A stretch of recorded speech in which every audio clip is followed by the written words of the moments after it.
Mm, Ok, muy bien. Pues nuevamente, buenos días hermanos, gracias a Dios porque podemos estar aquí reunidos para poder alabar a nuestro Dios y sobre todas las cosas hacerlo precisamente unánimes, unidos en una sola voz, cantarle porque Él es grande, porque Él es bueno. Y vamos a continuar hoy con nuestro estudio de la carta del apóstol Pablo a los romanos. Y bueno, la semana pasada aprendimos que en el contexto de esta carta, en el contexto de este capítulo, aprendimos que hay creyentes fuertes y hay creyentes débiles. ¿Recuerdan cuál es cuál? ¿No? ¿Cuál es cuál? ¿Mandé? Los fuertes son los gentiles, pero también ¿quiénes? Los maduros, los cristianos maduros, ¿verdad? Y los débiles, los judíos o los cristianos nuevos o inmaduros. Porque, ojo, el tiempo en la iglesia no hace la sabiduría, sino el estudio de su palabra. Entonces, en el contexto de, como les digo, de este capítulo, por lo general los débiles son los judíos y los fuertes los gentiles. Esto nos deja bien claro que lo que Pablo está diciendo a los cristianos gentiles, les está diciendo que reciban a los judíos que aún no dejan sus costumbres sin criticar o juzgarlos. Y hoy vamos a hablar de dos temas muy duros para el ser humano en general, pero también para el cristiano, porque no dejamos de ser humanos. Y es precisamente la soberanía de Dios, en primer lugar, y en segundo lugar, el tema de juzgar. ¿Puedo juzgar? ¿Debo? ¿No debo? ¿Está prohibido? Etcétera. Y en la primera parte del capítulo, precisamente ahí en el versículo, ay mamacita, perdón, me equivoqué. En el versículo 4 dice, ¿tú por qué juzgas al criado ajeno? ¿No? Entonces, nos generamos, o más bien muchas veces tenemos una idea errónea de lo que es juzgar. Y hay muchos que aprovechan esa idea errónea de juzgar para pecar y que nadie les diga nada. Pero eso lo vamos a ver ahorita un poquito más adelante. Pero esos dos son los dos temas. La cosa es que debemos de recibir al débil en la fe sin juzgarlo, sin criticarlo en esas áreas grises. Hay ciertos temas que se le llaman grises. ¿Por qué? Porque las escrituras no nos dicen específicamente no pases tanto tiempo colgado en internet, he dicho yo el Señor, o alguien lo ha encontrado. No está, no hay nada específico, por ejemplo, acerca de fumar. ¿Por qué? Porque en ese entonces todavía no había ese uso, ¿no? Ya saben, existen las plantas, tienen un cierto uso medicinal, pero no falta el ocioso que le encuentra otro uso. No son las cosas malas en sí mismas, sino que el humano le da un uso malo. Entonces, esas áreas grises las tenemos nosotros que abarcar tomando en cuenta los principios bíblicos elementales. Si a Dios no le gusta que, por ejemplo, seamos inmorales, entonces no importa que tu inmoralidad sea cibernética, sea a través de internet. No le agrada, se acabó. Si Dios dice que tu cuerpo es templo del Espíritu Santo, entonces no le puedes meter y no le puedes hacer lo que tú quieras. Se acabó. Por eso es que nosotros tenemos que tomar en cuenta para las áreas grises, ¿qué cosas? Los principios bíblicos elementales. ¿De acuerdo? Porque en su palabra el Señor nos ha dado la sabiduría, el conocimiento en su palabra, ojo, no en nosotros mismos, porque también aprendimos que pues son cosas de conciencia, ¿no? Son asuntos en los cuales depende de tu conciencia, pero también tienes que tomar en cuenta a tus hermanos. ¿Sí? El apóstol Pablo en una de sus cartas nos dice, comer lo sacrificado a los ídolos, no pasa nada, pero no lo voy a comer por amor de mis hermanos. Nosotros tenemos que estar en esa posición, recuerdan, de amor sacrificial. Si a mí me encanta y yo sé que no está mal una cosa, pero afecta a un hermano débil, entonces ¿qué voy a hacer? Dejar de hacerlo. No lo voy a hacer. ¿Por qué? Porque afecta a mi hermano débil. Porque primero está el amor hacia los demás, ¿se acuerdan? Lo que habíamos aprendido hace algunas semanas. Primero está el amor. Y si soy cristiano, entonces reflejo ese amor. ¿Y Cristo murió nada más por aquellos que se portaban bien? No, todo lo contrario. No vino a buscar justos, sino pecadores. ¿De acuerdo? Entonces, tenemos que estar plenamente convencidos de que lo que hacemos es agradable a Dios. Me encantó porque vi un tema muy particular y vi un pastor que nunca había visto y no lo he podido volver a ver. Y dijo, de eso que tienes duda, muchos preguntan, ¿está bien? ¿Qué tiene de malo? Pero la pregunta debería de ser, ¿qué tiene de bueno? ¿Edifica? ¿Alaba a Dios? Esa decisión que tomaste, ¿qué tiene de bueno? Es agradable a los ojos de Dios. Y eso es lo que nosotros tenemos que tomar en cuenta cuando vamos a tomar ciertas decisiones, cuando vamos a hacer ciertas cosas, cuando vamos a comer, a beber o todo lo que hagamos, que lo hagamos para Dios y no para los hombres. Nosotros tenemos que observar nuevamente este principio elemental bíblico para hacer un razonamiento correcto, pero en base a la Biblia y sin dejar de agradecer a Dios. Eso lo vimos en el último versículo que nos dio Mark el domingo pasado. Y bueno, pues hoy vamos a continuar y vamos a aprender este punto clave para que entendamos y creamos en la soberanía de Dios. Porque, hermanos, ¿ustedes creen en la soberanía de Dios? Y creer en la soberanía de Dios abarca de que realmente me someto a Dios. Realmente confío en Dios. Entender y creer la soberanía de Dios son conceptos diferentes, pero si no lo entiendo correctamente, entonces tampoco la creo. Y puedo tener mi fe en el Señor Jesucristo y al mismo tiempo no creer en su soberanía. ¿De acuerdo? Entonces vamos a ver estos dos puntos que son tan importantes en la vida del creyente. Como les decía, en primer lugar, la soberanía de Dios y en segundo lugar, juzgar.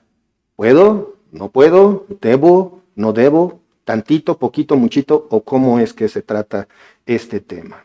Entonces vamos a orar para poner este tiempo en manos de Dios. Padre amado, Padre celestial, te damos tantas gracias, Señor, por este día. Gracias, Padre, por todo lo que nos das, por tu amor y misericordia. Y gracias, Señor, porque es por ti que estamos aquí. Y, Señor, te ruego por este pobre predicador, Señor, que seas tú el que hable y no yo, Señor, que filosofías personales sean completamente desechadas y únicamente nos enfoquemos en tu palabra, Señor. Sé tú, Espíritu Santo, el que nos hable. Gracias porque tú, Espíritu Santo, eres el que nos guía, el que nos enseña, el que nos recuerda todas las cosas.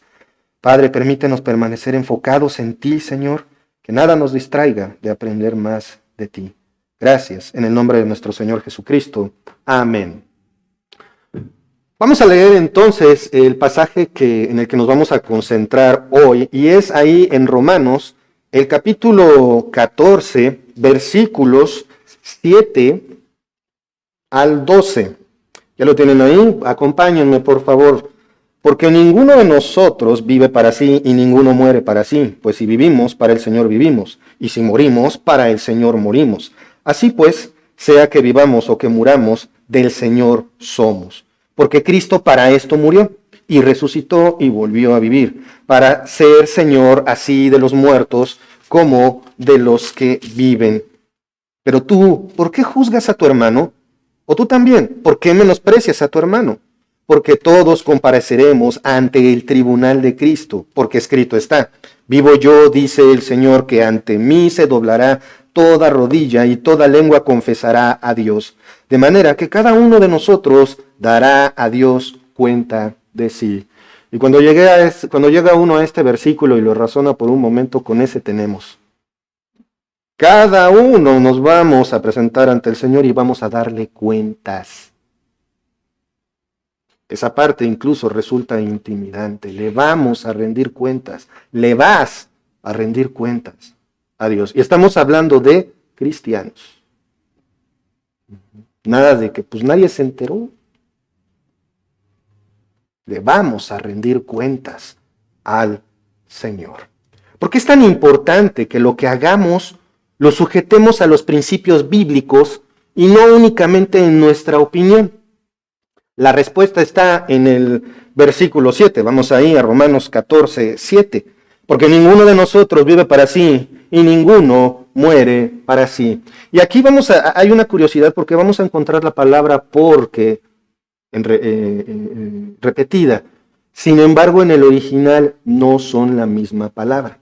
En este caso aquí, porque obviamente es Pablo está hablando en consecuencia de lo anteriormente mencionado, pero esta palabra en griego es gar, y aparece en este versículo y en el que sigue, y nos indica que unos cristianos comen unas cosas y otros se abstienen.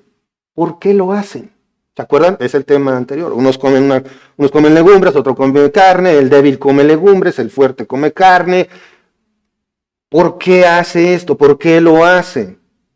¿Por qué se abstienen? Pablo está hablando del mismo tema. La respuesta está en el mismo versículo. ¿Qué dice? Vamos otra vez ahí a la escritura, porque ninguno de nosotros vive para sí y ninguno muere para sí. ¿Qué significa esto? El cristiano no vive una vida egoísta. Ni en tu vida ni en tu muerte te perteneces.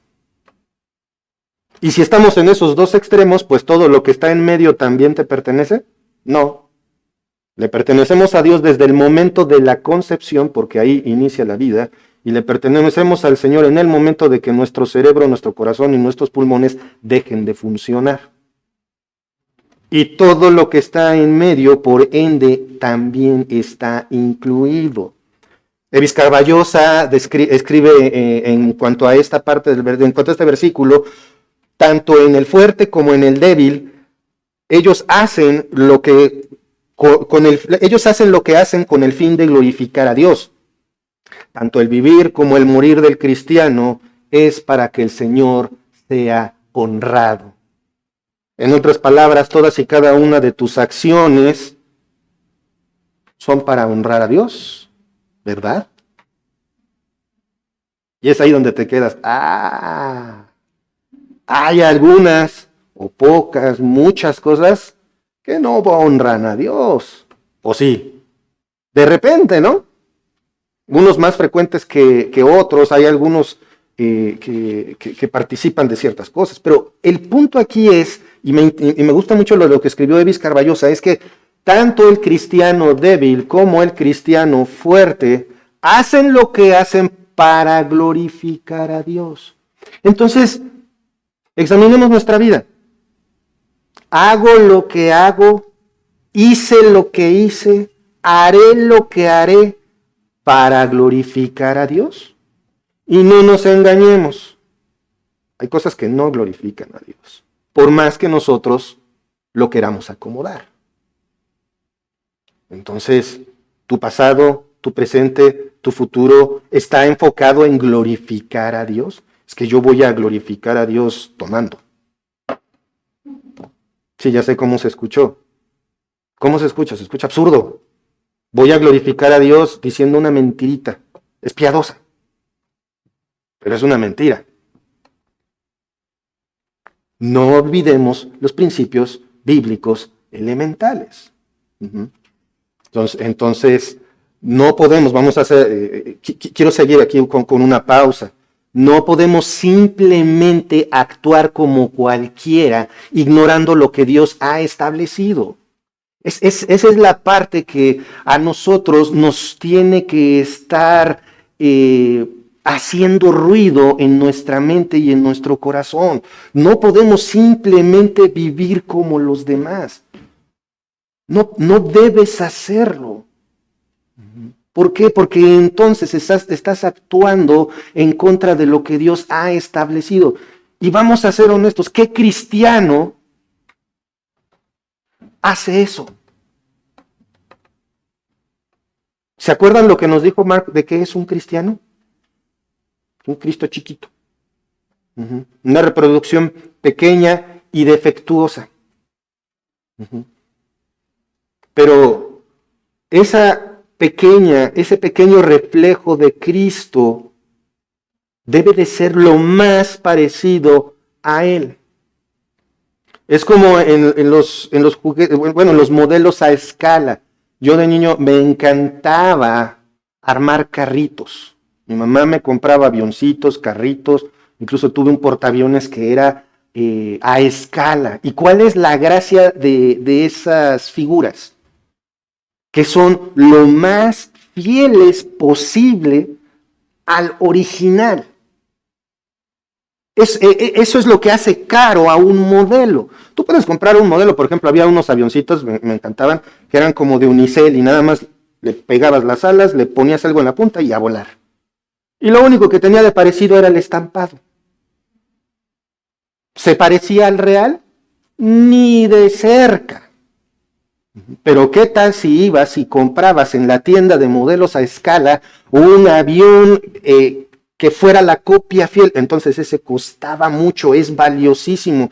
Y hermanos, si ha sido comprado por la sangre de Cristo, o sea, se ha pagado un precio elevadísimo por ti, entonces ¿por qué vas a hacer un modelo de unicel que ni se parece al original? ¿Me explico? No podemos simplemente actuar como cualquiera y pasar de lado los principios bíblicos que Dios nos ha dado para nuestro comportamiento. Si eres un cristiano fiel y verdadero, estás consciente de que no te perteneces.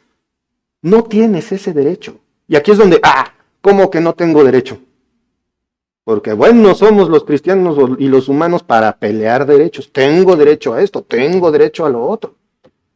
Vamos a ver, por favor, acompáñenme a la primera carta a los Corintios, capítulo 6, versículos 19 y 20. Dice, ¿o ignoráis que vuestro cuerpo es templo del Espíritu Santo, el cual está en vosotros, el cual tenéis de Dios y que no sois vuestros? Porque habéis sido comprados por precio. Glorificad pues a Dios en vuestro cuerpo y en vuestro espíritu, los cuales son de Dios. Y esta parte final, yo he escuchado a muchos cuando dicen, sí, soy templo del Espíritu Santo, pero cuando la Escritura aquí dice, el cual está en vosotros, literalmente está diciendo, el Espíritu Santo vive en ti. Estás habitado por el Espíritu Santo en este momento. El Espíritu Santo está dentro de ti.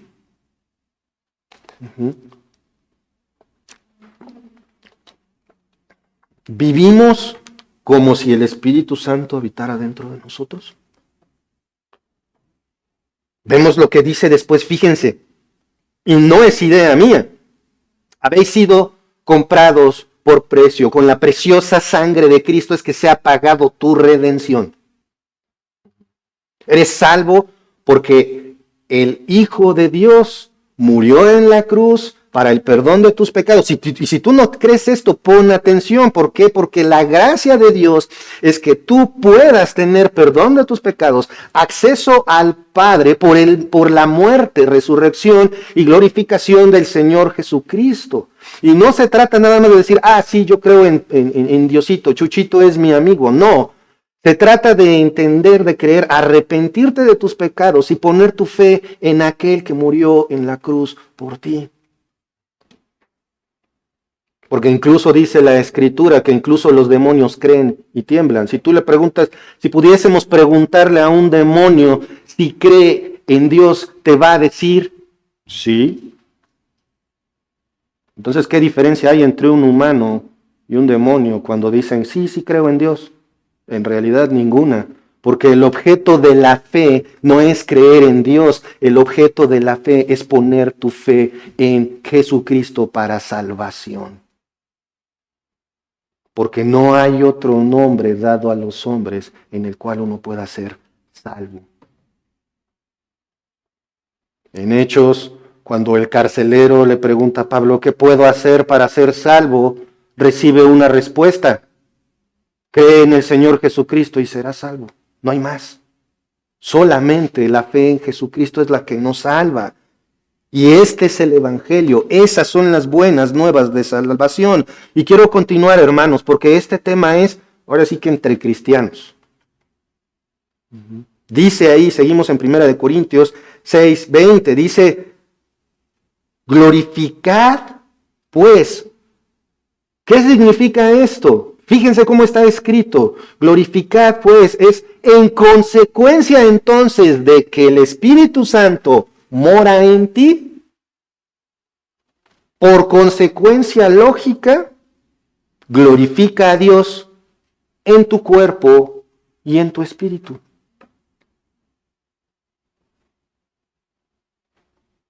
El argumento es obvio. ¿Crees en Cristo? Sí. Entonces, ¿el Espíritu Santo mora en ti? Sí. Y entonces glorificas a Dios en tu cuerpo y en espíritu, ¿verdad? Sí. Este entusiasmo me gustó. Ese es el punto aquí. Que nosotros debemos hacer esa introspección, pero no es una introspección como la enseñan los coaches de superación personal, en la cual tú tienes la opción de decidir si esto está bien o esto está mal. No, esta introspección es, glorifico a Dios, sí o no. Lo que hice, lo que hago y lo que planeo hacer, lo que haré, glorifica a Dios, sí o no. Y no le busquemos más. Si la respuesta es no, o empiezas a buscarle motivos para encontrar y lograr decir que sí, entonces quiere decir que no. Entonces, hermanos, observemos esto. Juan Calvino dijo al respecto también de este tema. Podemos decir, fíjense en esto, que la vida cristiana está orientada como debe cuando reconoce la voluntad de Dios como su objeto. Va de nuevo, porque leer a Juan Calvino y luego aparte hay que interpretarlo, hay que entenderlo, porque escribe de una manera, si en inglés es complejo, que fue la primera traducción, en español resulta más. Va de nuevo, podemos decir que la vida cristiana está orientada como debe cuando reconoce la voluntad de Dios como su objeto. En otras palabras, un cristiano está haciendo realmente la voluntad de Dios cuando su único objetivo es glorificarlo. Nada más. Como un francotirador que está quieto ni respira cuando va a jalar el gatillo, porque tiene que estar fijo, su mirada, su atención, todo tiene que estar fijo para poder dar en el blanco. A la menor respiración o menor movimiento, ya falló. Así debemos de ser nosotros. Tener la mira fija. Yo sería un pésimo francotirador porque me tiemblan las manos. Y así somos los cristianos. Nos tiemblan las manos como para poder tener la mira fija. Entonces, ¿de qué me agarro? De algo firme. Se llama la palabra de Dios. Si tú no sabes para dónde es, aquí está. Nuevamente, no olvidemos los principios elementales. ¿Para qué? Para saber cuál sea la buena voluntad de Dios, agradable y perfecta. El enfoque del cristiano no es en uno mismo. Todo lo que hacemos debe de tener un propósito y es agradar a Dios. Acompáñenme también aquí en 1 Corintios, pero ahora vamos al capítulo 10, versículo 31. Dice así: si pues coméis o bebéis o hacéis otra cosa, hacedlo todo, ¿para qué? Para darme gusto, ¿sí? Para caerle bien a mis amigos, para estar en onda. ¿Qué dice? ¿Para qué? para la gloria de Dios. Ese es el punto. O sea, no puedo ni irme a divertir para mí. ¿Glorifica a Dios tu diversión? Así. Entonces, ¿debo de estar comiendo, bebiendo, masticando, respirando a Dios todo el tiempo? ¿Pensando en Dios todo el tiempo? Correcto. Ahí es donde ya no. Hermanos, no lo estoy diciendo yo, lo está diciendo la Escritura. No es Gerardo Arzamendi montado en ese tanque de rigidez, autoritario, fariseo, legalista. ¿Qué dice la palabra del Señor? Es claro. Si puedes comer o beber o hacer otra cosa, hacerlo para la gloria de Dios. Lo que hacemos glorifica a Dios, hermanos. Dios no está peleado con la diversión, Dios no está peleado con la familia, Dios no está peleado con amar, Dios no está... No, todo eso lo diseñó el Señor.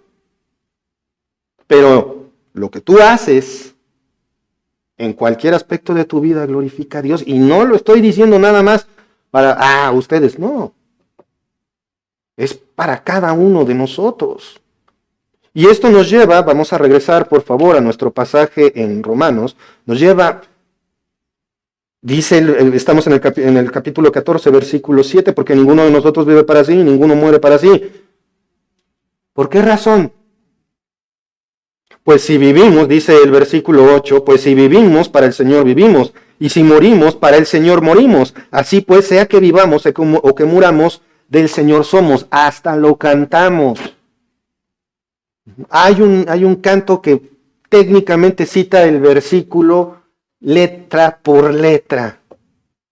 Este versículo es contundente, hermanos. Es como cuando, no sé si han visto antes, para impedir que un coche pasara, ponían rejas o ponían topes, y ahora salen un tipo de poste del suelo que llega a un camión y el camión se desbarata al estrellarse. Es contundente, es una fuerza inamovible prácticamente, y entonces, un objeto inamovible.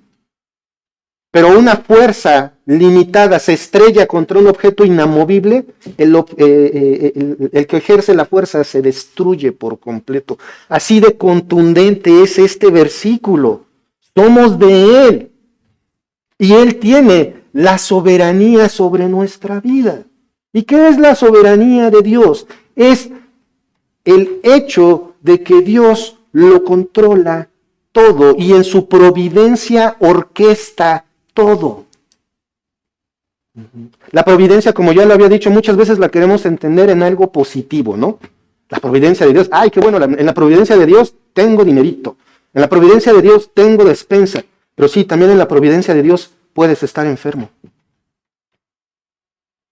Y cada una de las cosas que te lleva a esa enfermedad está en la providencia de Dios, porque la providencia es provisión, lo que Dios orquestó para que las cosas ocurrieran. Hace más de un año di un mensaje acerca de Cristo y el coronavirus, basándome en el libro que escribió el pastor John Piper. Y ahí la declaración más fuerte dicha fue: ¿quién es el responsable directo de que la enfermedad COVID-19 exista? Dios. Así. Es Él. Él lo puso. ¿Por qué? Porque esta enfermedad sirve para su propósito y no es malo porque esto haya ocurrido. Porque tenemos que entender lo que dice este versículo.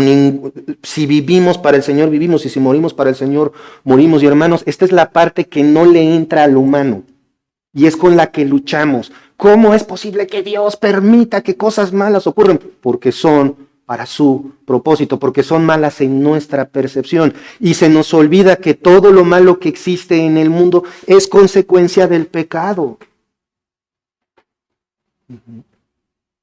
Dios es soberano, y es bueno, y es justo, pero también es paciente y misericordioso, porque si Él hiciera como nosotros un berrinche contra el pecado, nos desaparece a todos. Pero es tan bueno, es tan paciente, que está esperando a que todos procedan al arrepentimiento. Tenemos que entender la soberanía de Dios como lo que es. Dios manda, lo demás no importa. No quiere decir que no nos ame, no quiere decir que no sea tierno, no quiere decir que no sea un Dios cuidadoso, un Dios amoroso, un Dios en el cual podemos refugiarnos, un Dios el cual nos puede dar un refugio, es nuestra fortaleza. No lo oramos así todos los miércoles. Eres nuestra fortaleza, eres nuestro lugar seguro, eres nuestra torre fuerte. Pero también es justo y está airado contra el pecado. Por eso envejecemos, por eso nos enfermamos. Pero Dios está detrás de todas las cosas. Si entendemos esto, y aparte, hermanos, la soberanía de Dios es un lugar en el cual descansar. Hagamos cuentas. ¿Cuántas veces te has querido hacer cargo de tu vida? ¿Cuántas veces ha salido bien? ¿Prefieres confiar en ti o en aquel que sí sabe lo que está haciendo? Porque sabe lo que realmente nos conviene. Lo dice la Escritura. No sabemos ni pedir como conviene cuando oramos. Mejor que sea Dios el que se encargue. Eso es la soberanía de Dios. Descansar y decir, Señor, tú eres el único que sabe lo que conviene a mi vida. Pase lo que pase. Porque cuando la vida va bien, reconocer la soberanía de Dios es como un trago de agua. Cuando no, es amargo como el ajenjo. Aún así, debemos de ver, debemos de creer, debemos descansar en la soberanía de Dios. Pase lo que pase, ahí está Dios y Dios está contigo. ¿De acuerdo?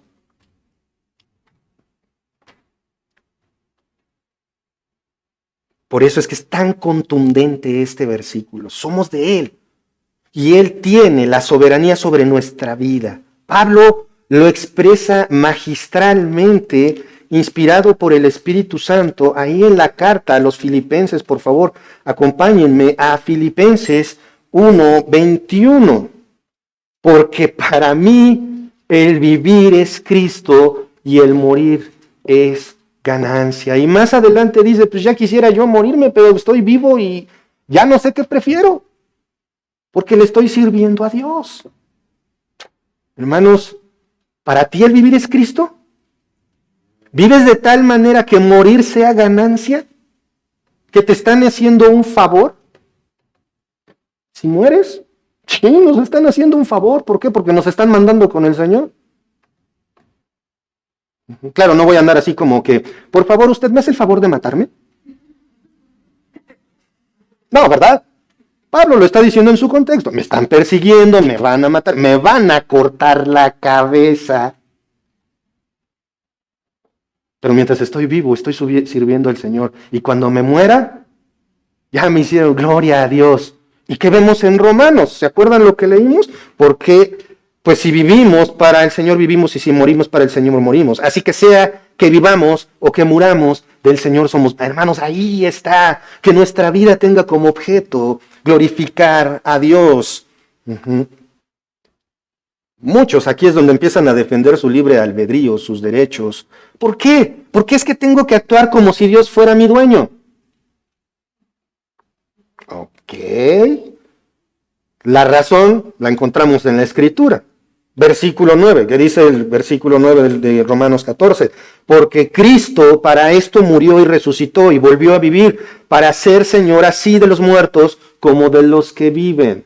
O sea, por si no te quedó claro, he visto algunos memes donde dicen una frase y dicen, ok, a ver, no la entendieron, voy de nuevo, me dicen dónde se quedan. No la cachaste, dice el Señor, va de nuevo.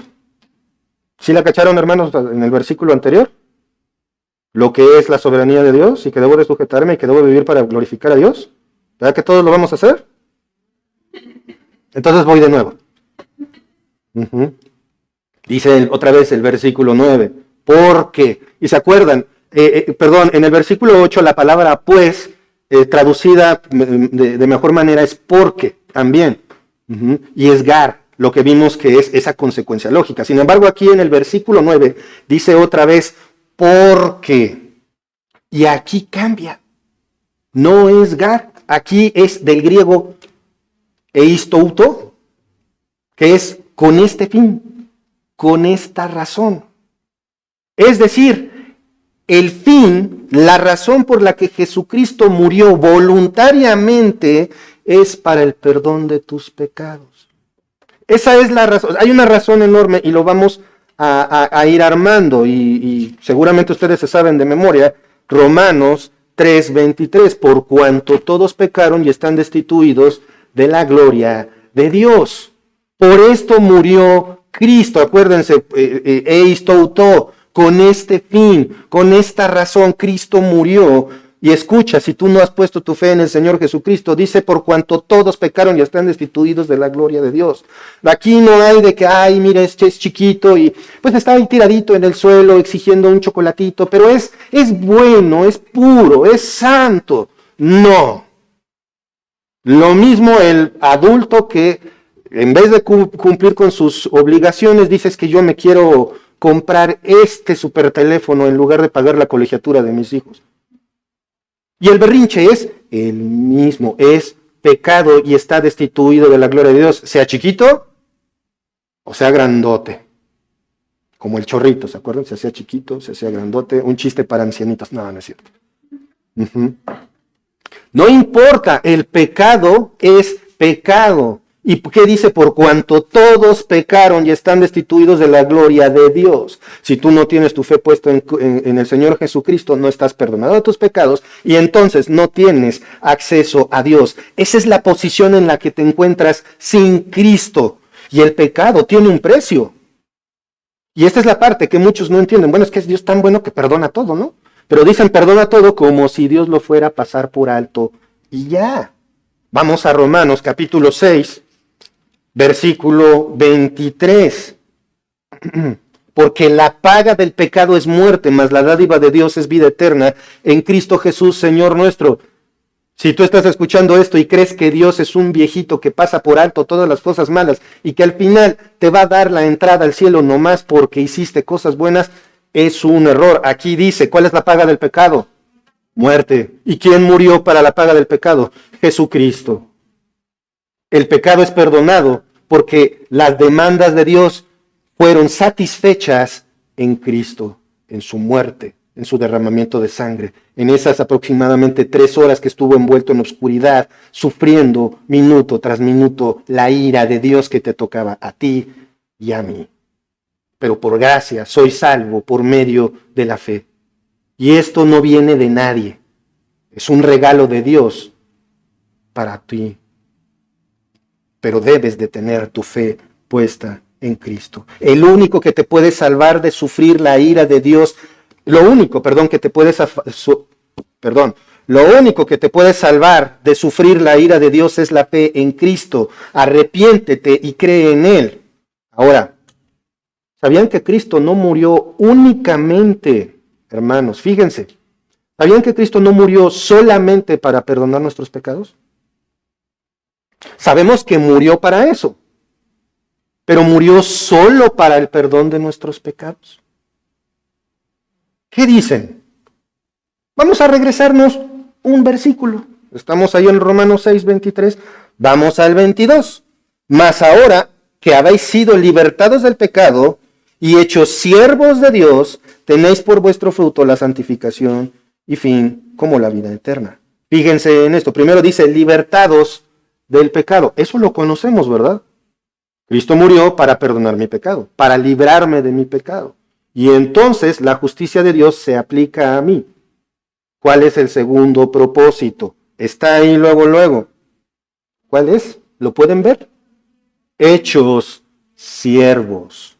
Cierto, hermano, y puedes decir amén. ¿Cristo murió para el perdón de tus pecados? Sí. ¿Es suficiente? Sí. Pero también murió para que seas hecho su siervo. Del griego doulos, que significa esclavo. ¿Y un esclavo tiene derechos? ¿Para qué es para lo único que vive un esclavo? ¿Para qué? Para servir, para cumplir lo que dice su amo. No hay más. Podemos ver películas y hay historias donde esclavos se liberaron. Y es más, había algo muy curioso con los esclavos romanos. Muchos esclavos romanos, muchas veces, o esclavos de los romanos, muchas veces eran hasta mejor preparados académicamente que sus amos. Había doctores esclavos, había maestros esclavos. Y parecía que vivían en completa libertad. Pero al momento de tener hijos, al momento de querer cambiar de estilo de vida, ¿qué crees? No puedes, porque no te perteneces. Tú has sido comprado con la sangre de Cristo. Has sido perdonado y has sido hecho hijo de Dios. ¿Sí o no? Y eso te hace un esclavo de Dios. Su siervo. Ahí es donde otra vez vemos la soberanía de Dios aplicada. A mí se me hace maravilloso. Honestamente estoy, no sé cómo decirles con este tema, porque de verdad, no lo estoy diciendo desde un pedestal de perfección. He aprendido a disfrutar de la soberanía divina. Vives más en paz. Sí, sigo siendo un histérico y todo lo que ustedes quieran. Pero el punto es, ¿confías en la soberanía de Dios? Descansa en la soberanía de Dios, hermano. Es lo mejor que puedes hacer. Pues si vivimos, para el Señor vivimos. Y si morimos, para el Señor morimos. Dice el versículo 8. ¿Por qué? Porque Cristo para esto murió y resucitó y volvió a vivir, para ser Señor así de los muertos como de los que viven. Para la segunda parte del versículo, para ser Señor así de los muertos como de los que viven. Es un poquito complicado, pero vamos a hacer una pausa aquí. ¿Qué significa esto? ¿Qué significa para ser Señor así de los muertos como de los que viven? Significa que Cristo es soberano sobre aquellos creyentes que viven. Y también de los que ya están delante de su presencia. Una realidad, hermanos, aunque estemos en el cielo, Cristo sigue siendo soberano y va a seguir mandando. No vamos a estar ahí acostaditos en una nube tocando una arpa. No, vamos a seguir trabajando, vamos a seguir sirviendo al Señor. Aún en la gloria, ¿qué nos espera? Seguir sirviendo al Señor. Y eso debería alegrarnos. ¿Sí? Acompáñenme, por favor, a la carta de Pablo a los Filipenses, capítulo 2, versículo 11. Y toda lengua confiese que Jesucristo es el Señor, para gloria de Dios Padre. Aquí estamos hablando de en los cielos, dice en el versículo anterior, que toda rodilla que está en los cielos, en la tierra y debajo de la tierra se va a doblar delante de Cristo. Y toda lengua, nuevamente versículo 11, confiese que Jesucristo es el Señor, para gloria de Dios Padre. Aún en la eternidad, el Señor Jesucristo sigue siendo soberano. ¿Y qué hace un soberano con sus súbditos? Lo que quiere. Pero gracias a Dios que no es un soberano como los reyes aún del pueblo de Israel, que cada uno iba siendo cada vez peor que el anterior. Es el Rey de Reyes, Señor de Señores. ¿No lo reconocemos así? No hemos leído incluso en Apocalipsis. Él es el Rey de Reyes, Señor de Señores. Lo cantamos, Él es el Rey de mi vida, reina con autoridad. Y nos llenamos la boca diciéndole a Jesucristo, eres mi Rey. ¿Sí? Sí ocupa ese lugar de importancia en nuestras vidas. El Señor es soberano de todo y de todos. Y en el futuro, todo aquello que existe lo va a reconocer. Acompáñenme, por favor, ahora a Apocalipsis, capítulo 17, versículo 14. Dice así, en cuanto a la situación con la bestia y varios asuntos que van a pasar en el futuro. Pelearán contra el Cordero y el Cordero los vencerá. Porque Él es, ¿qué? Señor de señores. ¿Y qué? Y Rey de reyes. Y los que están con Él son llamados, elegidos y fieles. Hermano, hermanas, esos somos nosotros. Elegidos y fieles. ¿Eres elegido? Sí, porque por eso soy hijo de Dios. Porque Él me eligió desde antes de la fundación del mundo. ¿Y fiel? Ahí está, nuevamente. Debemos de vivir de tal manera que nuestro único objetivo sea glorificar a Dios. Los que están con Él son llamados, elegidos y fieles. Otro reflejo de su soberanía. Los que están con Él son los que ya murieron. Cristianos que ya murieron. Pablo ha dejado bien claro que la soberanía de Cristo no tiene limitante. ¿O sí? Rey de reyes, Señor de señores, abarca todo y todos. Le pertenecemos al Señor. Y entonces es cuando Pablo, cuando deja bien claro este asunto de la soberanía de Dios, Pablo se regresa al tema anterior. Versículo 10 del capítulo 14 de Romanos. Pero tú, ¿por qué juzgas a tu hermano? O también, ¿por qué menosprecias a tu hermano? Porque todos compareceremos ante el tribunal de Cristo. Y hermanos, pregunta, ¿quedó claro el asunto de la soberanía de Dios?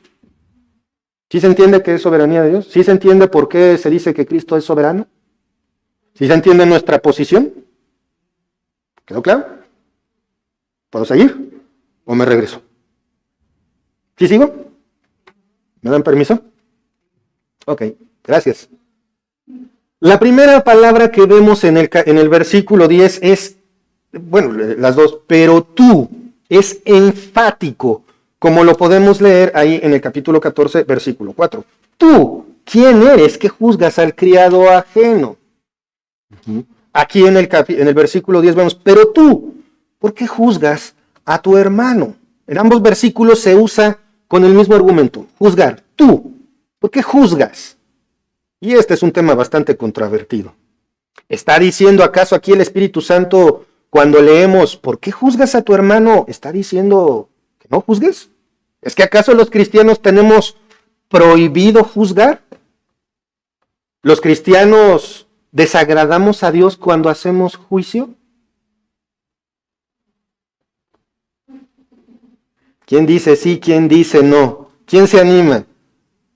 ¿Sí hacemos juicio o sí no hacemos juicio? Depende. Correcto.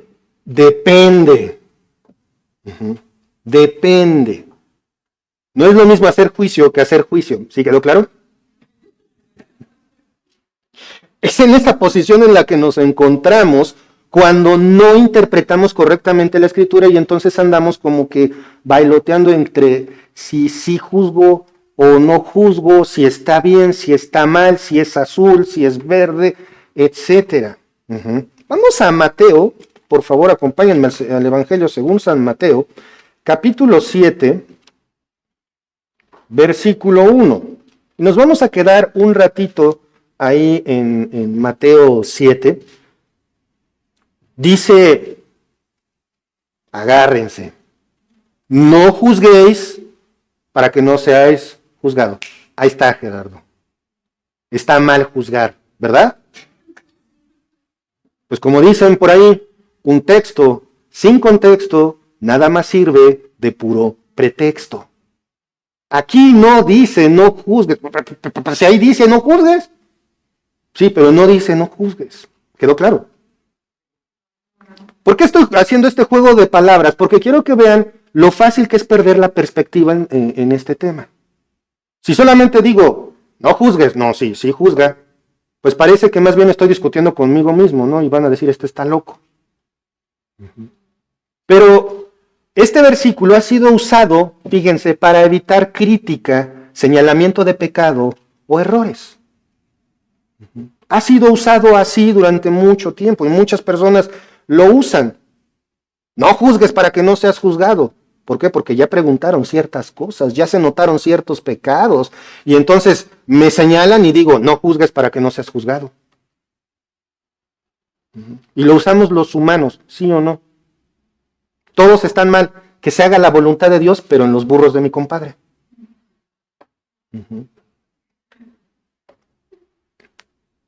Este versículo ha sido mal empleado, pero este versículo, una cosa muy importante, son las palabras de Cristo. Entonces Cristo está diciendo, no juzgues para que no seas juzgado, pero también más adelante Cristo está hablando. Vamos al versículo 6.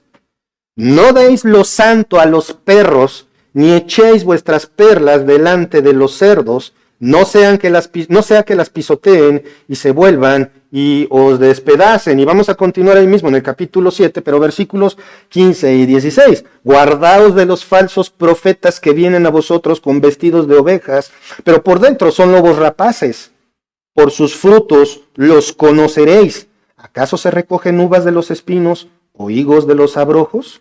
Si el Señor Jesucristo acaba de decir en el versículo 1, no juzguéis para que no seáis juzgado, pero más adelante dice, hay perros, hay cerdos, hay falsos profetas, hay árboles que no dan buen fruto, ¿cómo le hacemos para distinguirlos si no es haciendo uso de juicio?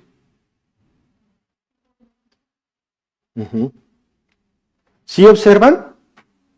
El Señor Jesucristo acaba de decir, no juzguéis para que no seáis juzgado. Pero también dice, tienes que distinguir, tienes que hacer juicio para saber cuál es un falso profeta, cuál es un falso maestro, quién está haciendo mal por su propio fruto. Entonces, hermanos, otra vez, ¿juzgamos o no juzgamos? Si Cristo está diciendo que no hagas juicio, pero más adelante está haciendo referencia a que debemos hacer juicio, quiere decir que hay algo que nosotros no estamos entendiendo. La realidad es que Dios mismo es el que nos da la capacidad de hacer un juicio sobre doctrinas y hechos de las personas. Él nos está dando la herramienta para distinguir entre lo bueno y lo malo. Esta herramienta es la capacidad de juzgar. Incluso, ¿acaso no hay un libro en la Biblia que se llama Jueces? ¿Y qué hacía cada juez? Juzgar. Entonces Dios no está peleado con el juicio. Entonces esto representa una contradicción en las Escrituras. ¿Estamos siendo testigos de una falla en Dios? ¿Estamos viendo un error en la palabra que hemos defendido como inerrante? No. Vamos a hacer una pausa aquí para entenderlo correctamente. Si nosotros decimos juzgar, entendemos el dedo flamígero de ese Gerardo juzgón que está nada más señalándote y buscándote el error, ¿sí o no? Entendemos algo así. Entendemos juicio, pues pensamos en un juez, y el juez decide si está bien o si está mal, o todo lo contrario, o nada de eso. Y no se deciden a veces, o los juicios son injustos. ¿Por qué? Porque son humanos. Los abogados pueden ayudar a que el juicio se lleve correctamente, pero también, como dicen, las leyes se hicieron para doblarse. Entonces, cuando el ser humano mete la mano y no entiende correctamente lo que es hacer buen juicio, las cosas salen mal. Ese es el juicio que nosotros no debemos hacer. Nosotros no debemos hacer un juicio para destruir. El juicio del que está hablando en el versículo 1, no juzguéis para que no seas juzgados. Lo complementamos, acompáñenme por favor. Dice, porque con el juicio con que juzgues seréis juzgados, y con la medida que medís os será medido. Y luego viene esa parte de la paja, que es, la paja representa la hipocresía, el pecado. ¿Por qué le quieres quitar del ojo una motita? Porque en realidad lo de la paja es como una motita, un polvito en tu ojo cuando tú tienes un bigón, una maderota en el tuyo.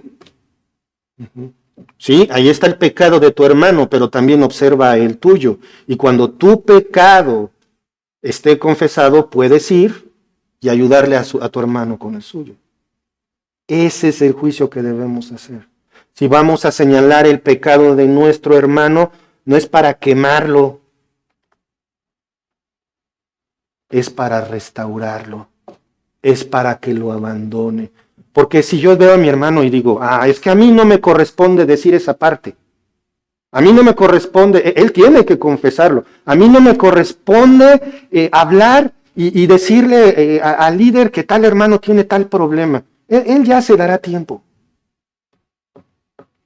No, ahí te estás haciendo cómplice del pecado.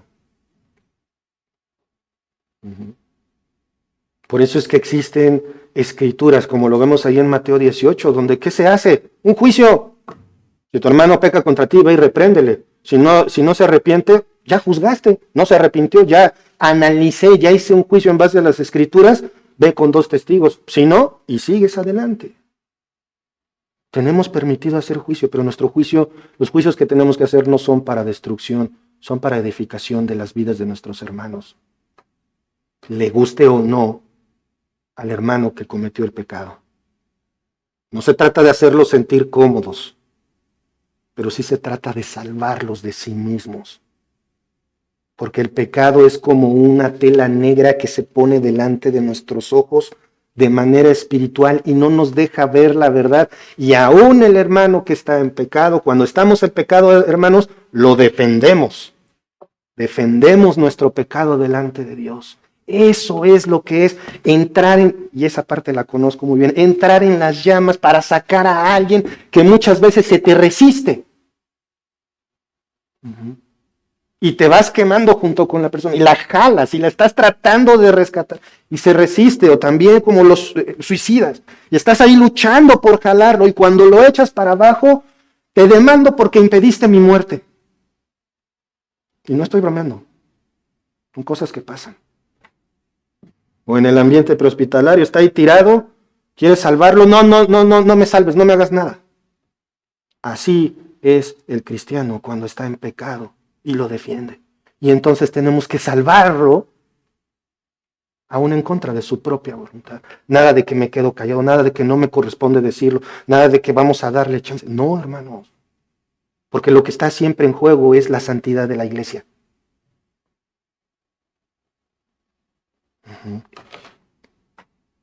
¿Sí se dan cuenta? Se escucha duro ese juicio también, sí, se escucha severo. ¿Y qué sufrió Cristo en la cruz? El juicio severo de Dios. Gracias a Dios que haya un hermano que agarre la escritura y se ponga a decirte, esto está mal, arrepiéntete. Porque somos hijos. ¿Y qué hace Dios con sus hijos? Los disciplina. Y si no hubiera disciplina, entonces sois bastardos y no hijos. Esta declaración es fuerte, hermanos. Vamos, por favor. Perdón, déjenme dar esta última argumento antes de continuar. Tenemos que entender que juzgar, fíjense en esto, es el mecanismo que Dios nos ha dado para lidiar con el pecado. Cuando algunos libertinos, licenciosos, citan Mateo 7:1, lo ven como una licencia para hacer lo que quieran sin consecuencias. Y esto es mentira.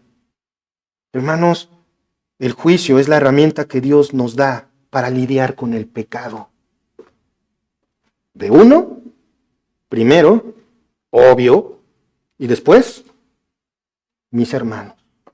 Y no voy a andar así como, a ver aquí un caso, pero sí voy a estar atento por amor a mis hermanos. Es como si de repente en tu casa huele a gas. No importa, ¿verdad? No, luego, a ver, ya está uno olfateando la estufa y está uno olfateando tubos. Hay que encontrar de dónde viene la fuga. Así es con el pecado. En cuanto asome la cabeza, vuélasela. No lo toleres en tu vida. Y si lo detectas en tu hermano, sálvalo. Haz un juicio. Juzga correctamente. Vamos a Juan 7:24. Ahora sí, por favor, acompáñenme. Para dar un poquito más de luz acerca de este tema. Dice Juan 7:24. No juzguéis. Fíjense en esto. Dice, no juzgues. Te equivocaste, Gerardo. Sigamos leyendo. No juzguéis según las apariencias, sino juzgad con justo juicio. Son palabras de Cristo. Entonces, ¿Dios nos da herramientas para juzgar? Sí. ¿Dios nos autoriza a juzgar? Sí. Es curioso, ahora no escucho ningún sí ni ningún no. Sí. Sí debemos juzgar. ¿Pero cómo? Con justo juicio, no dejándonos llevar por las apariencias. Vamos a ver esta pauta que nos da aquí el Señor para saber cómo sí y cómo no debemos juzgar y cuál es el objetivo del juicio que debemos hacer. El juicio que debemos de hacer no debe de ser superficial, tampoco debe ser hipócrita, tampoco debe ser inmisericorde o santurrón y sobre todo no debe de ser falso. ¿Otra vez? Ok. No debe de ser superficial, tampoco debe de ser hipócrita, no debe de ser inmisericorde o santurrón y sobre todo no debe de ser falso. No voy a señalar a mi hermano en falso. No voy a ir y como el fariseo, gracias Dios porque no soy como estos. Eso es un juicio santurrón. Inmisericordia. Mark, pásame el palo, vamos a darle.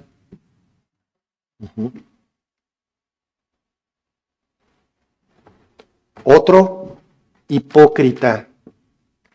Déjate quito tu polvito del ojo cuando yo traigo un poste de luz aquí.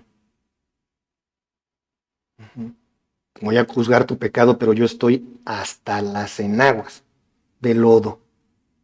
Eso es un juicio hipócrita y no debe de ser falso. No vamos a señalarle a nadie el pecado que no ha cometido. ¿O sí? Básicamente es eso. Juzgar significa que debemos tener discernimiento para distinguir entre lo bueno y lo malo, entre la enseñanza falsa y la sana. Como ahorita, si ustedes están leyendo sus Biblias junto conmigo, pueden detectar si estoy mintiéndoles o no. Eso también es hacer juicio. Cuando Marco y yo estamos parados aquí y estamos hablando, ustedes pueden juzgar lo que estamos diciendo. Pero no se trata de, me cayó gordo, esto no me gustó, ay, qué bonito habló. Se trata de si dice la verdad o no. Tenemos esta herramienta y la tenemos que usar en nosotros como en los demás. Y el propósito debe de ser ayudar a nuestro hermano a abandonar un pecado que lo tenga atrapado. Porque, ojo, cuando tú estás sumido en pecado, ¿qué crees? Eres esclavo.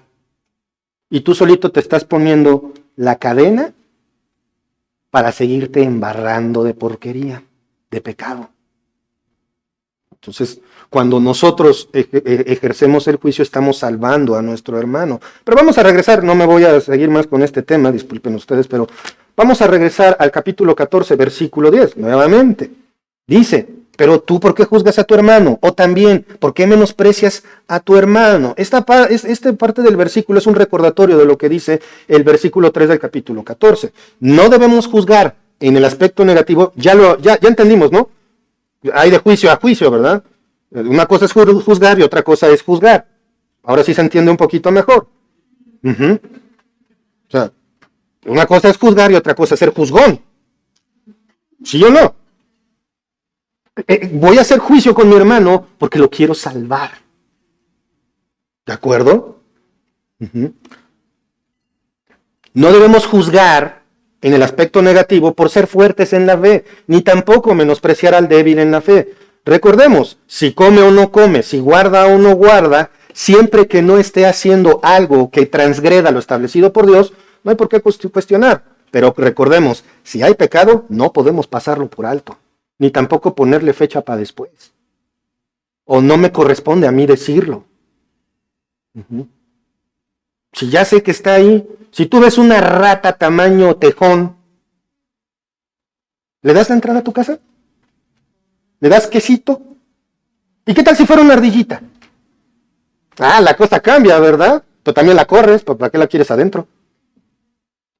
No le des chance al pecado, ni en ti, ni en tu hermano. No le des oportunidad, no lo pases por alto. ¿Y por qué es que estos asuntos de conciencia no deben de ser juzgados? Si come, no come, los asuntos grises, como nosotros, como dijimos. La respuesta está en el mismo versículo. Vamos a terminar de leer el versículo 10. Porque todos compareceremos ante el tribunal de Cristo. Una mejor traducción es el tribunal de Dios. Vamos a primera a los Corintios, por favor, y esta parte es la declaración que de verdad debería de ponernos un poquito nerviosos, o por lo menos a pensar en qué hiciste, en qué haces y en qué vas a hacer. Antes de tomar una decisión, recuerda esto, vas a comparecer ante el tribunal de Cristo. Eso ayudaría a tomar mejores decisiones, ¿no lo creen? Si hago esto y voy al tribunal de Cristo, no. ¿Te imaginas a ti mismo discutiéndole a Dios, como dice, en tu nombre profetizamos? ¿Y qué les dice el Señor Jesucristo? ¿Qué les va a decir? Apártense de mí, malditos, al fuego preparado para el diablo y sus ángeles. No hay forma de ganarle una discusión a Dios. Vamos entonces, como les decía, a Primera de Corintios, en el tema del tribunal de Dios. Primera de Corintios 3, 11 al 15, dice así la palabra del Señor. Porque nadie puede poner otro fundamento que el que está puesto, el cual es Jesucristo. Y sobre este fundamento, si alguno edificare oro, plata, piedras preciosas, madera, heno o hojarasca, la obra de cada uno se hará manifiesta, porque el día la declarará. Pues por el fuego será revelada. Tus acciones van a ser pasadas por fuego. Y la obra de cada uno, cual sea, el fuego la probará. Si permaneciere la obra de alguno que sobreedificó, recibirá recompensa. Si la obra de alguno se quemare, él sufrirá pérdida, si bien él mismo será salvo, aunque sea así como por fuego. En otras palabras, habrán quienes lleguen al cielo de panzazo. ¿Se acuerdan? Hoy día ya no se estila reprobar mucho, que digamos, en las escuelas, pero antes cualquiera de nosotros luchaba por un 6. Yo lo hice no sé cuántas veces y hice no sé cuántas tareas extras y allá, ¿qué tal uno andaba de pillo, verdad? Pero al momento de la calificación era donde el maestro decía, el que ríe al último, ríe mejor. Entonces, hermanos, eso es el tribunal de Cristo, el lugar a donde te vas a presentar como creyente y va a ver a Gerardito y a ver, Gerardo, ¿qué hiciste? No me va a juzgar a mí. Va a juzgar mis obras, lo que hice tal día, lo que hice tal día, lo que pudiste haber hecho, lo que no hiciste. ¿Sabías de antemano que estaba mal, Gerardo? ¿Sabes qué? Pudiste haber tenido recompensa. El cielo lo tienes, la recompensa te la pierdes. ¿Cómo están tus obras? ¿Cómo son nuestros actos? ¿Son hojas? Cuando dice hojarasca, es de esas hierba seca que nada más le echas luz y se prende. ¿Cómo son nuestras obras? Vamos ahora a la segunda carta a los Corintios, pero ahora capítulo 5, versículos 9 y 10. Dice así, por tanto, procuramos también, o ausentes o presentes, serle agradables, porque es necesario que todos nosotros comparezcamos ante el tribunal de Cristo, para que cada uno reciba según lo que haya hecho mientras estaba en el cuerpo, sea bueno o sea malo. ¿Qué vas a recibir? Yo me he imaginado, por ejemplo, pues, tal vez reciba recompensa, pero yo imagino a Alfredo Morga cargando un costalote y 2 o 3 ángeles ayudándole, por las obras que puede hacer un humano para el Señor, un cristiano más bien. ¿Tus obras glorifican a Dios? ¿De qué tamaño va a ser tu bolsa? Y estoy imaginando, porque no tengo ni idea, solo puedo imaginarme cómo va a ser la recompensa. Yo no sé por qué, pero por las clases de los niños yo me imagino coronitas. Así. Ni siquiera unas coronas reales, sino unas coronitas. Y habrá quienes los vas a ver pasar y tú, una por ser salvo. Y ya. ¿Y sabes por qué son tan importantes? Porque no son para ti, son para Cristo. Es como llevar el regalo a la fiesta de cumpleaños, que luego la competencia es por la caja más grande. ¿De qué tamaño va a ser tu regalo para el Señor? ¿Y sabes qué? Lo estás haciendo desde ahorita. No vas a llegar al cielo y pásame la caja y el listón, ahora el demonio y vamos a... Nos toca pasar con el Señor Jesucristo. No, desde ahorita estamos armando el regalo. ¿En qué tamaño va? Y mira que en cualquier momento el Señor nos saca de aquí. ¿De qué tamaño es? Por eso es tan importante que todo lo que hagamos sea para glorificar a Dios. Todo lo que hiciste, todo lo que haces y aquello que planeas hacer, porque no nos hagamos aún en este momento, estás como el viernes, ahora en Navidad. Agárrate, chiquito, porque te voy a ver, nada más regresemos a clases. O chiquita. Estás construyendo esa recompensa desde ahorita. Quienes hacen obras buenas, bien, que sea para el Señor. No seamos hipócritas, incluso con nosotros mismos. En su momento, el Señor juzgará esos asuntos de conciencia. Si comes, si no comes, si bebes, si no bebes. En su momento el Señor juzgará esos asuntos de conciencia. Lo que nos corresponde es actuar bajo la óptica de lo que dice la Biblia. Es por esto por lo que no debemos encerrarnos en discusiones que no llevan a nada en asuntos que no sean sobre doctrina central. La deidad de Cristo, la inerrancia de las Escrituras, la salvación por fe, no por obras, entre otros temas que no se discuten, es eso y se acabó, no hay punto de que discutir. Y esto lo confirmamos ahí en los siguientes dos versículos, versículos 11 y 12 de Romanos 14, porque escrito está, vivo yo, dice el Señor, que ante mí se doblará toda rodilla y toda lengua confesará a Dios, de manera que cada uno de nosotros dará a Dios cuenta de sí, como había empezado este mensaje, esa parte, dar cuentas a Dios de mí mismo, es para temblar de miedo, para temblar de reverencia. Voy a darle cuentas a Dios por mí. Y maridos, también vamos a dar cuentas por nuestras esposas. Y líderes, vamos a entregar cuentas por la iglesia. A mí me pone nervioso. Nada más empieza por ti. Vas a entregar cuentas a Dios por ti. ¿Quieres más? Ten familia. ¿Quieres más? Únete al liderazgo de la iglesia. Por eso dice, no se hagan maestros muchos de vosotros, sabiendo que tendréis mayor condenación. Por lo menos hazte responsable de ti, porque vas a presentarte delante de Dios y le vas a entregar cuentas. Acompáñenme, por favor, porque precisamente Pablo, aquí en el versículo 11, cita el versículo 23 del capítulo 45 del libro de Isaías. Creo que ya lo tenían ustedes antes que yo. Dice el versículo 23, por mí mismo hice juramento, habla Dios, de mi boca salió palabra en justicia y no será revocada, que a mí se doblará toda rodilla y jurará toda lengua. Es lo que está citando aquí Pablo en el versículo 11 de Romanos 14. Es una congruente declaración de la soberanía de Cristo. Es lo que ocurrirá con todos, crean o no en Él. Toda rodilla se va a doblar, incluyendo el mismo Satanás, y va a decir Jesucristo es el Señor.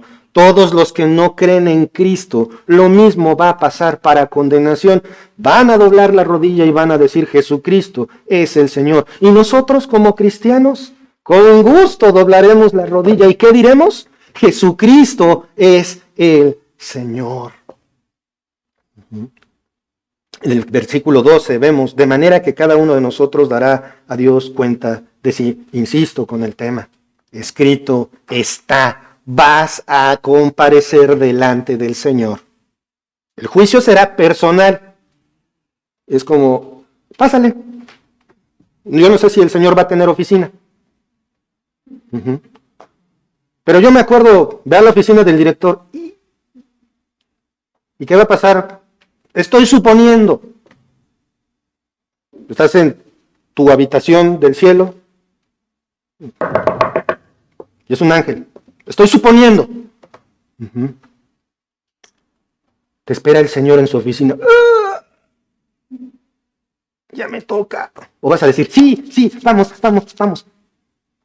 Acuérdate que estás construyendo esa recompensa desde ahorita. Por eso debemos glorificar a Dios en todo. ¿Estás listo, amigo? Aquí hablo para quien no cree en Cristo. ¿Estás listo para el juicio de Dios? ¿Puedes darle una buena razón para dejarte entrar en su gloria? ¿Le puedes dar, tú que no crees en Cristo, le puedes dar a Dios una buena razón para dejarte entrar al cielo? Si no la tienes, si no estás listo, escucha estas palabras que son para ti de parte de Dios en el capítulo 3 del libro del Evangelio según San Juan, versículos 17 y 18, porque no envió Dios a su Hijo al mundo para condenar al mundo, sino para que el mundo sea salvo por él. El que en él cree no es condenado, pero el que no cree ya ha sido condenado porque no ha creído en el nombre del unigénito Hijo de Dios. Arrepiéntete y pon tu fe en Cristo. No te invito, te lo suplico. Y hermanos, vivamos para Dios y no para los hombres. Que todo lo que hagamos glorifique única y exclusivamente a Dios. Y cuando digo todo, ¿a qué me refiero? A todo. Vamos a orar. Padre amado, Padre celestial, te damos gracias, Señor, por este día. Gracias, Padre, por todo lo que nos das, por tu amor y misericordia. Y gracias, Señor, porque es por ti que estamos aquí, Señor. Es por ti que podemos llamarnos tus hijos. Es por ti, Señor, nada más. Y Padre, te ruego que tú pongas en nuestras mentes y corazones el confiar, creer, el entregarnos, el descansar en tu soberanía, Señor. Porque no hay otra cosa mejor, Padre. Gracias porque tú nos has enseñado esto. Gracias, Espíritu Santo, por hablarnos. Y gracias, Señor, porque tú nunca nos dejas. Padre, gracias también porque podemos entender que debemos de vivir, hacer todo para tu honra y gloria. Gracias también porque también sabemos que debemos hacer juicio, pero no un juicio de destrucción, no un juicio para apabullar, sino un juicio para rescatar a nuestros hermanos o que nos rescaten a nosotros, Señor. Gracias, en el nombre de nuestro Señor Jesucristo. Amén. Dios los bendice, hermanos.